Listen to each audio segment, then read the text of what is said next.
Atos Igreja. Somente a Escritura nos faz amar. Horários de cultos: segunda e quarta e 20 às 21 horas e domingo 17 às 19 horas. Rua Arautos, 271 Vila Andorinha. Você é sempre bem-vindo. Atos Igreja.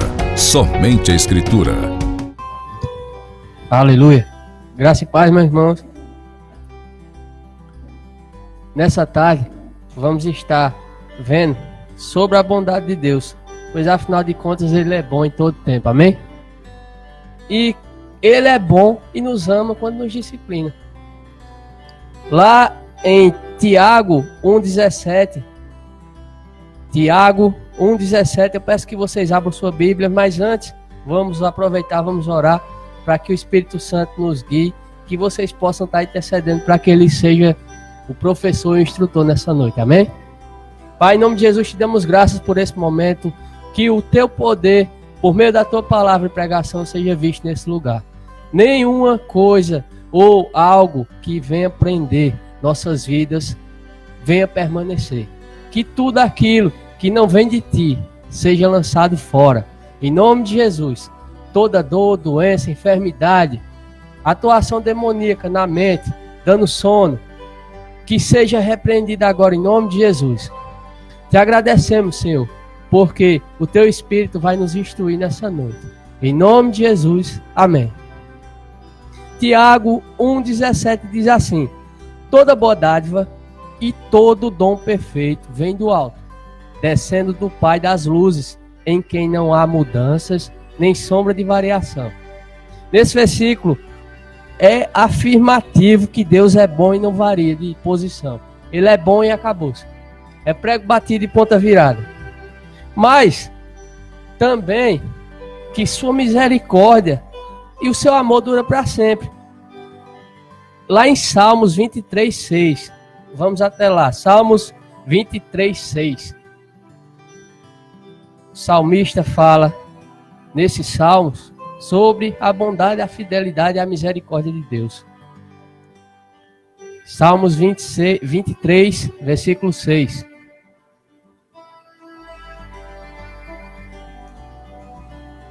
A palavra de Deus, ela nos mostra a bondade, o caráter, a misericórdia de Deus, e que Ele não varia, Ele não muda, e que isso aí é imutável. No Salmos 23:6 fala: sei que a bondade e a fidelidade me acompanharão todos os dias da minha vida, e voltarei à casa do Senhor enquanto eu viver. Não deixarei de ir de congregar com meus irmãos enquanto eu viver. Não deixarei de me reunir com meus irmãos enquanto eu estiver vivo. E nesses tempos, o qual estamos passando, tem uma orientação divina, uma orientação de Deus. Lá em Crônicas, 2 Crônicas, capítulo 7, versículo 13. 2 Crônicas 7, 13. Lá no comecinho da Bíblia. 2 Crônicas 7:13. Deus nesse versículo dá uma orientação, e que se olharmos para nossos dias, vamos ver que essa orientação, ela também serve para nós. Ela também se caracteriza para os dias atuais. No versículo 13 ele diz: se eu fechar os céus e não houver chuva, ou se ordenar os gafanhotos que consumam a terra, ou se enviar peste entre o meu povo, e se o meu povo, que se chama pelo meu nome, se humilhar e orar e buscar a minha face, e se converter dos seus maus caminhos, então eu ouvirei dos céus e perdoarei os seus pecados e sararei a sua terra. Agora estão abertos os meus olhos e atentos os meus ouvidos à oração deste lugar. Depois que o povo se arrepender, depois que o povo deixar os maus caminhos, os olhos do Senhor estão abertos, atentos, e os ouvidos para ouvir nossa oração. A oração que a gente fizer nesse lugar, nesse templo, nessa casa, em nós, como igreja do Deus vivo, o qual o Espírito Santo habita. Quando nós se arrependemos, nos colocarmos no prumo, apertarmos o parafuso que está frouxo, os olhos do Senhor estão abertos e atentos, e os ouvidos para que possam ouvir nosso clamor, nossa oração. Ah, mas eu não tenho de que me arrepender não. Eu não bebo, não fumo, eu não faço isso ou aquilo. Mas será que quando nós estamos colocando algo ou alguém num certo lugar de adoração, numa certa posição, nós não estamos em pecado? Será que quando nós estipulamos para ter um lucro exacerbado, ou seja, passar a perna nas pessoas, nós não estamos em pecado, nós não estamos errando? Será que quando nós estamos preocupados com a oferta que o outro vai nos dar para pregar ou para ser convidado para determinado evento ou grupo, reunião, nós não estamos pecando? Por quê? Porque nós, como ministros de Deus, devemos levar o evangelho sem fronteira e barreira. Será que quando nós nos corrompemos na nossa preguiça de não querer fazer algo por alguém, de não querer ajudar alguém, de não querer pregar o evangelho, de não querer vir para uma igreja, congregar com o irmão, motivar, porque o motivo de se congregar é estar juntos, motivando um ao outro, para que possa estar diante de Deus naquele dia, todo mundo junto. E quanto mais que se aproxima aqueles dias, os últimos dias, as últimas horas, devemos estar juntos, como corpo, funcionando. Porque se nós deixarmos nosso braço em casa, vai faltar uma parte. E não tem como deixar, porque ele vai morrer. Do mesmo jeito é o corpo de Cristo. Se o corpo de Cristo está um no canto, outro no outro, um no canto, outro no outro, o corpo vai morrer. Vai deixar de funcionar como deve. Porque um corpo só funciona bem quando a junta está ligada. Quando está bem ajustado. Quando um se motiva ao outro, quando um ajuda o outro, quando um pode fazer algo pelo outro. O fato de vir para um templo, para uma igreja, não é para você negociar, não é para você estar conversando besteira, soltando piada, não, passando tempo, brincando, não, é para que você possa motivar o seu irmão a estar melhor do que você. Quando vemos essa direção de Deus, atentamos para que nossa vida precisa de uma roxa, nossa vida precisa de uma coxa. Para quê? Para que Ele nos ouça e intervenha em nosso favor. Veja bem que eu não estou dizendo fulano ou ciclano, eu estou dizendo nós, corpo de Cristo. No versículo de Provérbios, capítulo 3, versículo 12. Provérbios 3, 12. Vemos algo interessante nesse versículo. Que o bom pai ama. O bom pai, ele também corrige. Quando nós colocamos preço no evangelho de Deus, quando nós colocamos preço na ajuda ou no auxílio, quando nós olhamos para Mamon e se esquecemos do Senhor Jesus, aquele que é o nosso foco, é o nosso alvo, é o nosso firme fundamento, nós estamos errados e devemos se consertar e mudar e se arrepender e se alinhar no caminho de Deus. Em Provérbios 3,12 diz: porquanto o Senhor corrige a quem ama, da mesma forma que o Pai repreende. Em Hebreus, agora, 12,6, pois o Senhor disciplina a quem ama e educa todo aquele a quem recebe como filho. Todos nós somos filhos de Deus. Alguém tem dúvida? Então, temos repreensão de Deus também. Porque Deus, assim como um pai natural, ele repreende a quem ama. Afinal de contas, eu acredito que, por mais ruim que seja, um pai não vai querer estar dando grito numa criança porque é doido, aluado, só para ter prazer de estar reclamando. Mas se uma criança está vivendo e está levando grito, está levando reclamação, está levando correção, é para que ela seja melhor. É para que ela melhore, é para que ela seja corrigida, é para que ela se alinhe a algo que possa ser benéfico para a vida dela. Da mesma forma, Deus, Ele corrige a quem ama, Ele nos corrige para quê? Para que vivamos uma vida benéfica debaixo da boa vontade dEle, da agradável vontade dEle, da perfeita vontade dEle, que é uma só. Em Apocalipse 3,16, 3,19, Apocalipse 3,19. Isso é o próprio Jesus falando. Eu repreendo e corrijo a todos quanto amo. Sê, pois, diligente e arrepende-te. E no mesmo livro de Apocalipse, fala sobre o corpo daquelas igrejas lá que são relatadas nos livros iniciais de Apocalipse, que eles aceitaram o ensino de Balaão e Jezebel. O ensino de Balaão, ele houve corrompimento no meio, ele houve engano, ele houve traição de parte sexual, ele houve mistura, porque Balaão, ele ouviu orientações de Deus depois quando ele reconheceu que Deus era o Senhor, mas antes ele levou mulheres para se deitar com os filhos de Israel para deixar eles confusos. E por isso, no versículo mais à frente, fala que ele morreu ao fio da espada. Por conta que ele fez isso, ele enrolou o povo, ele enrolou os filhos de Israel.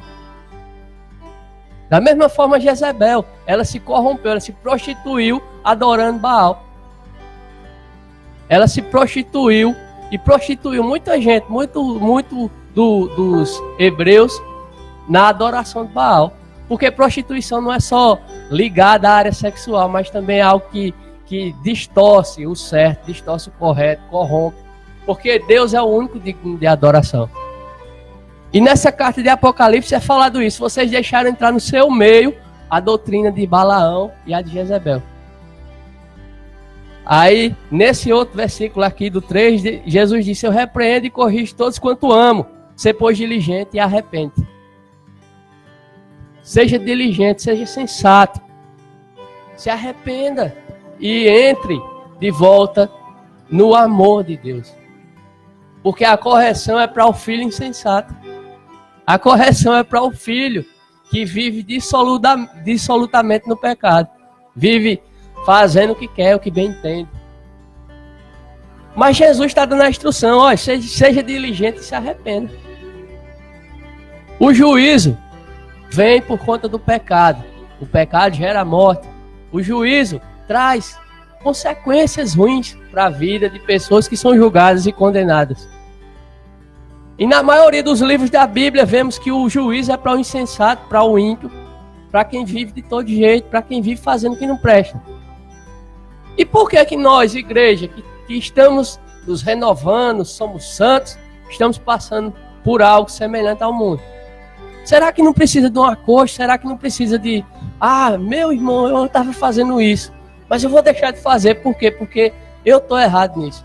Será que não precisa disso? Será que não precisa de reconhecer que templos não são bancos para estar só recolhendo dinheiro?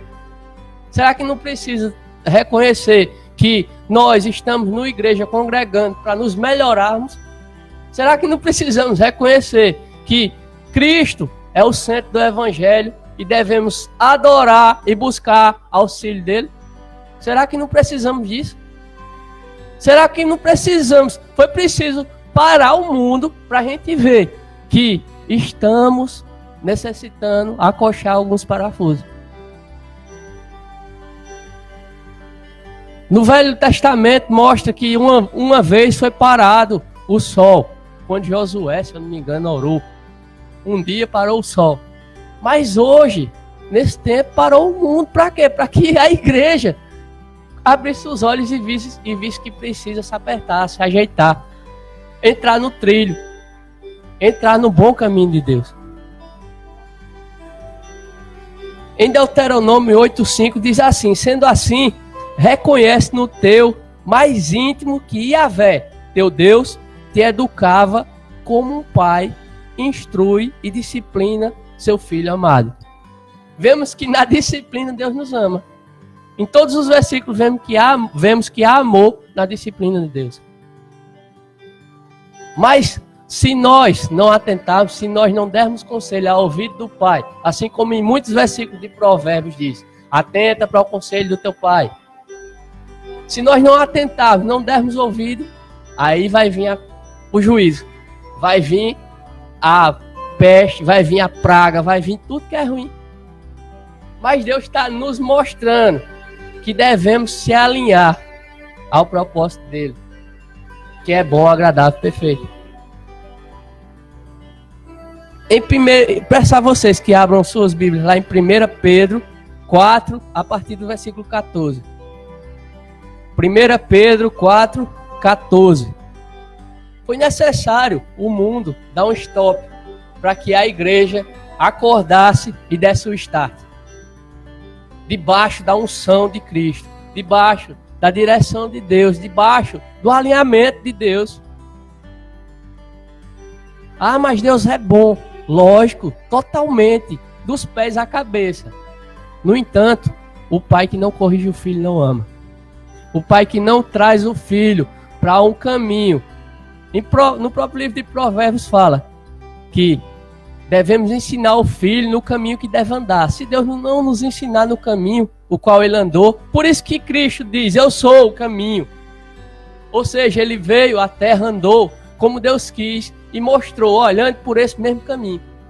Eu passei por aqui, agora vocês passam por mim. Ele se fez o caminho de volta para Deus. Não é só uma coisinha bonita, um texto bonitinho, não. Ah, Jesus é o caminho, a verdade e a vida. Não. Ele é o caminho porque ele passou pelo caminho. Ele viveu o caminho e ele mostrou à igreja o caminho. Agora andem por esse caminho, andem como eu andei. Em 1 Pedro 4,14 diz: se pelo nome de Cristo sois vituperados, ou seja, sofrem alguma coisa, bem-aventurados sois, porque sobre vós repousa o Espírito da glória de Deus. Quanto a eles, ou seja, ao mundo, sim, blasfemado, mas quanto a vós é glorificado. Sim, pelo mundo o Espírito é blasfemado, mas em nós ele é glorificado. Que nenhum de vós padeça como homicida ou ladrão, ou malfeitor, ou como o que se entremete em negócios alheios, enrolão. Nesse texto ele diz, olha, vocês não padeçam, não sofram, como pessoas que matam, roubando os outros, enrolando os outros, e nem passando a mão nos negócios alheios, nem se metendo em negócio alheio. Mas, no 16, se padece como cristão, não se envergonhe, antes glorifique a Deus nessa parte. Se padece como cristão. Na Bíblia vemos que os apóstolos foram chamados de cristão porque o povo viu eles andando igual a Cristo. Não foi porque eles chegaram nos cantos dizendo, eu sou evangélico, eu sou crente. Não, foi porque eles andavam igual a Cristo. Eles passaram pelo caminho. E nesse versículo aqui ele fala, se vocês padecem como cristão, se vocês padecem igual a Cristo, não se envergonhem, antes glorifique a Deus nessa parte. Porque já é tempo que comece o julgamento pela casa de Deus. Quem é a casa de Deus? Quem é a casa de Deus? Nós. Então, vimos que Deus ensina, repreende, corrige a quem ama. E o julgamento, nesse versículo, ele fala que vem por aqueles que padecem como ladrão, malfeitores, como pelos aqueles que não se arrependeram, pelos aqueles que não se mudaram de morte para vida, não passaram de trevas para a luz, não andaram como cristãos. Porque já é o tempo que começa o julgamento pela casa de Deus. Se primeiro começa por nós, qual será o fim daqueles que são desobedientes ao Evangelho de Deus? Qual será o fim dos que são desobedientes ao Evangelho de Deus? O Evangelho é Cristo, a palavra. Qual será o fim desses que zombam do Espírito, que roubam, que matam, que são enrolão? Qual será o fim desses que vivem de todo jeito, que vivem na bagaceira, na bagunça, no seu próprio entendimento, no seu próprio conceito de verdade, no seu próprio conceito de certo e errado? Qual será o fim desses? Cristo falou na primeira parte, inferno. Lago de fogo e enxofre. O lugar onde o banguelo não entra. Conversa. O banguelo entra também. Lá vai haver pranto, choro e ranger de dentes. Lá o verme não morre, o fogo não se apaga. É um lugar bem ruim e terrível. Assim como não podemos alcançar no nosso intelecto como é incomparavelmente melhor o céu, o inferno é terrivelmente pior, que a gente nem imagina. Por isso que eu não quero nem passar nem pela vizinhança. Porque Cristo nos alerta nessa noite, vem nos alertando nesses dias. Arrependam-se, consertem-se, porque o julgamento vai começar primeiro pela casa. Como é que ele vai voltar se a casa não estiver arrumada? E se ele voltar e a casa não estiver arrumada, quem bagunçou fica. E se ele voltar quando a casa não estiver arrumada, quem bagunçou vai padecer. Vai entrar nesse aqui, ó. Qual será o fim daqueles que são desobedientes ao Evangelho de Deus? Vai entrar aí. Mas se nós arrumarmos a casa, arrumarmos nosso caminho, se endireitarmos, vamos ter auxílio do Espírito Santo para cada dia andar melhor, fazer melhor e obedecer a Deus, sem botar força. Porque o fardo de Jesus é leve, o jugo é suave. Se a gente pudesse conversar com um bicho igual a Eva conversou com a serpente e perguntasse um boi, você gosta de carregar esse pau pesado nas costas? Certamente ele ia dizer não. Mas Cristo está dizendo, ó, esse pau que vocês vão botar nas costas. O jugo é aquele negócio feito uma cangaia que bota nas costas dos bois. Jesus está dizendo, esse meu fardo é leve, meu jugo é suave. Se tiver pesado e não for suave, não é o jugo de Cristo, não é o jugo de Deus. São ensinamentos demoníacos de homem. Porque não tem meio termo. Da mesma forma que Cristo disse, seja o seu procedimento sim, sim, não, não, existe apenas céu e inferno, trevas e luz, salvação e condenação. Se não vem ensino da parte de Deus, são ensino de demônios. A gente tem, até na Bíblia, termos que falam ensinos humanos, ensinamentos humanos, certo? Mas esses humanos foram inspirados por quem? Se não vem de Deus? Pelo capeta, pelo Satanás. Da mesma forma que o Espírito Santo nos inspira a nos arrepender nessa noite, nos consertar e se alinhar com Deus, o Satanás diz, não, tá tudo bem, vocês são crentes, ó, vocês são crentão. Sendo que a Bíblia diz que até os demônios são crentes porque acreditam na palavra. Mas cristão é aquele que pratica. Cristão é aquele que vive. Cristão é aquele que é semelhante ao seu Senhor, a Cristo. Então, consciência de que se nos arrependermos e orarmos e clamarmos, o Senhor está de olhos e ouvidos atentos para a nossa oração, para o nosso clamor. Mas primeiro, devemos apertar os parafusos. Apertar o lugarzinho que está afogado. Apertar aquilo que ainda é pouquinho, mas está errado. Aquilo que ainda, é uma besteirinha, mas a besteirinha está atrapalhando nossa vida com Deus. Veja só, no Velho Testamento Deus disse a Moisés, tira a sandália porque o lugar é santo. Poxa, mas eu vou ficar descalço dentro da terra? Uma sandália ele mandou tirar. Quando ele foi mandar construir o tabernáculo, ele mandou cada detalhe direitinho para fazer de acordo com o que ele disse. Quando ele foi fazer a arca, ele deu as medidas certinhas, deu o nome da madeira, deu tudo. E por que que uma besteirinha Deus vai engolir? Se ele foi tão detalhoso, detalhista naquilo que foi construído. Porque pra gente uma besteirinha pode passar. Se até a sandália ele mandou tirar dos pés que o lugar era santo. Imagina a gente entrar de todo jeito com besteirinha. Não, mas é uma besteirinha, é uma besteirinha. Fazer igual o pastor Adilson dizia, besteira é um demônio que tem no inferno. Porque a gente tem uma consciência de que pode medir pecado, que pode medir erro, que pode medir falha, que isso aqui pode passar, mas isso aqui não pode. Beber e fumar pode não. Mas uma mentirinha pode passar. A gente tem essa besteira na cabeça da gente. Só que mentirinha, mentirona, tá tudo errado. Não tem certo quando a gente faz algo errado. É igual a história da água. Se uma água mineral tivesse lá 99% de água mineral tratada e 1% de água de esgoto, ninguém ia comprar e ninguém ia beber. Por quê? Quem danado vai beber água de esgoto? Ninguém quer não, o que é ruim não. E por que Deus pode engolir o que é ruim? Por que Deus pode engolir o 1%? A gente tem que se alinhar cada dia para estar 100% diante de Deus, sem sujeira de pecado nas nossas vestes. Ah, mas então quer dizer que eu devo ser perfeito? Você deve buscar a perfeição de Cristo. A Bíblia fala que devemos correr olhando para o varão perfeito, motivados para chegar a andar como ele andou.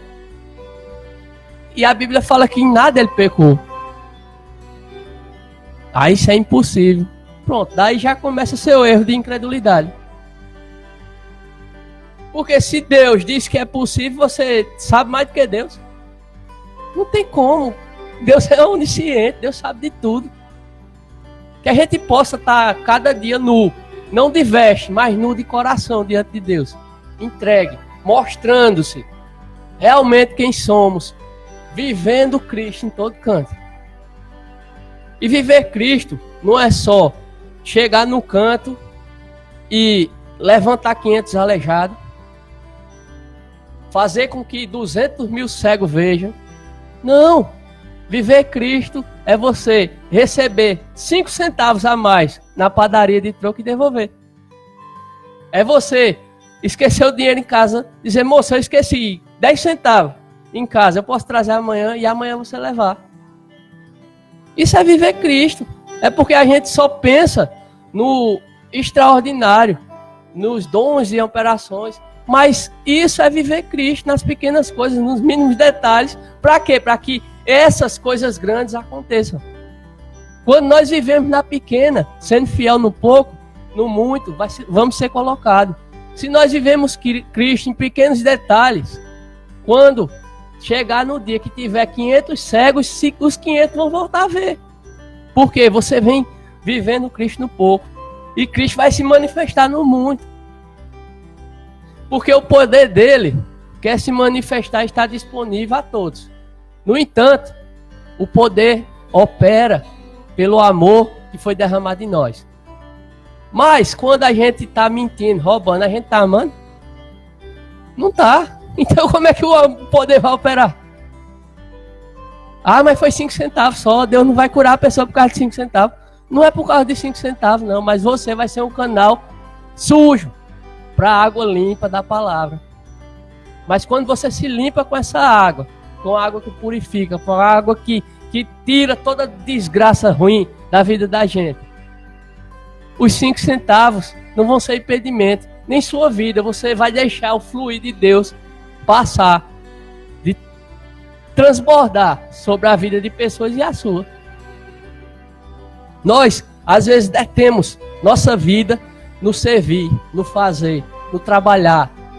Não, eu estou trabalhando para Deus, eu estou fazendo isso para Deus. Mas às vezes a gente se esquece de ter comunhão com Deus, o qual a gente está trabalhando. Se a gente no natural trabalha numa empresa e o patrão não der as caras lá, a gente já chia. Poxa, como é que eu estou trabalhando? Esse camarada nem fala nem comigo. Imagina, vamos fazer uma comparação. Não que Deus seja patrão e pague a gente, porque Ele é o nosso Pai. Mas imagina, se um patrão natural a gente já chia. Imagina com Deus, a gente tá, não, todo dia. Eu estou servindo, eu estou trabalhando, eu estou fazendo. Só que não busca, não ora, não conversa com Deus, não tem intimidade com Deus. Aí a gente, estou fazendo, mas não está tendo intimidade, não está tendo comunhão, não está tendo contato com o Pai. Que é aquele que quer fluir através das nossas vidas. É aquele que quer manifestar amor e bondade através das nossas vidas. Mas se a gente não tiver comunhão, nem tampouco conversar com Ele, orar, buscar, ter momentos de entrega, nós não vamos servir a Deus, nós estamos servindo a homens. E existe uma grande diferença nisso, porque servir a homens, devemos servir assim como Cristo mostra. Olha, se você servir, você está aprovado. O mais importante é o que serve. Mas também temos que entender que nossa vida não se resume ao servir, mas se resume a ter comunhão e intimidade com Deus.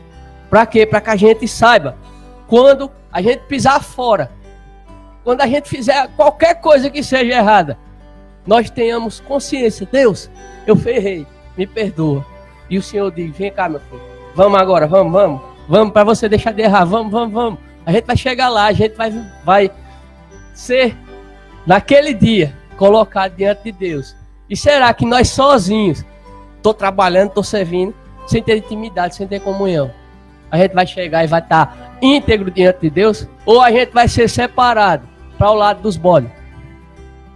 A gente passou o tempo todo acreditando que é ovelha. Quando chegar naquele dia, Jesus disse: vai para o lado dos bodes. E aí? Por quê? Por conta de uma besteirinha que a gente foi engolindo, deixando passando, e não consertou algo que a gente poderia consertar facilmente. Às vezes, para uma pessoa que é viciado no álcool, na bebida, quando ela tem um encontro real com Cristo, ela diz: eu não vou beber mais, e não bebe. Para ela, que era algo difícil, extremamente difícil, ela conseguiu. Mas às vezes a gente fica empurrando com a barriga uma besteirinha, e não muda. E não deixa de fazer. Que essa consciência esteja em nós, para que possamos a cada dia agradar a nosso Pai, ter intimidade com Ele de verdade. Quando a gente abrir a boca: Senhor, em nome de Jesus, cura esse aqui, o Senhor manifestar o seu poder. Por quê? Porque a gente está limpo diante dele. A gente está entregue, a gente está com o canal liberado. Para quê? Para que ele opere. Que essas besteiras não parem nossa vida. Se a gente, hoje, trazendo para o dia atual, se a gente for guiado, não pela palavra, mas for esperar notícia e informação de televisão, Facebook, WhatsApp, o que quer que seja, o mundo já se acabou faz tempo para esse povo, só está faltando avisar. Porque é desgraça em cima de desgraça. Ah, mas é besteira, eu preciso estar informado. Meu irmão, você não é coveiro para estar atrás de defunto, nem vende caixão. Você é filho de Deus, você tem que estar interessado na vida. A Bíblia fala que tudo que é bom, amável e de boa fama tem que estar na sua cabeça, no seu juízo. Para que diabo você vai estar atrás de defunto? Não tem lógica, não tem condição, é uma besteirinha. Mas a gente precisa consertar. Se a gente não consertar, a gente não vai usufruir da vontade de Deus, simples assim. E Deus já liberou a vontade dele para todo mundo. Agora a gente vai ficar com a besteirinha ou com a vontade de Deus. Que essa consciência seja fervente no nosso dia e que a gente possa a cada dia manifestar essa vontade de se entregar, conhecer e ter intimidade com Deus. Em nome de Jesus, essa foi a palavra de hoje. Vamos ficar de pé, vamos orar, agradecer a Deus, porque eu acredito que o Espírito Santo moveu nessa noite algo em nossa vida. Vamos fechar nossos olhos, vamos agradecer ao Pai. Em nome de Jesus, te agradeço, Senhor, porque o teu Espírito Santo trouxe instruções preciosas da tua palavra. E que essa palavra seja viva e eficaz no nosso dia. E que possamos deixar de empurrar para debaixo do tapete safadezas e erros. E possamos a cada dia nos consertar, nos alinhar, nos arrepender e deixar esses caminhos maus. Em nome de Jesus, que possamos ter entendimento que tu nos corrige porque tu nos ama. Porque tu cuida de nós como filhos amados. Porque tu cuida de nós como um pai cuida de um filho. Muito obrigado por esse amor. Muito obrigado por esse cuidado. Muito obrigado por tuas misericórdias. Pois sem elas já teríamos sido consumidos. Muito obrigado, Senhor, pelo teu amor, o qual nos fez andar em novidade de vida em Cristo. Te agradeço, Pai, porque sem esse amor nós já estaríamos consumidos, nós já estaríamos mortos, nós já estaríamos do inferno para dentro, Pai. Eu te agradeço porque tu és bom. Eu te agradeço porque mesmo na correção tu nos ama. Eu te agradeço porque mesmo na instrução da tua palavra tu nos guia. Eu te agradeço porque o teu Espírito nos move, Pai. Em nome de Jesus, Muito obrigado, Pai, porque sabemos que dias, a partir de hoje, diferentes vão ser formados em nossas vidas, Pai. Em nome de Jesus, Senhor. Obrigado por tudo. Em nome de Jesus, amém. Atos Igreja. Somente a Escritura nos faz amar. Horários de cultos: segunda e quarta e 20 às 21 horas e domingo 17 às 19 horas. Do Arautos, 271 Vila Andorinha. Você é sempre bem-vindo. Atos Igreja. Somente a Escritura.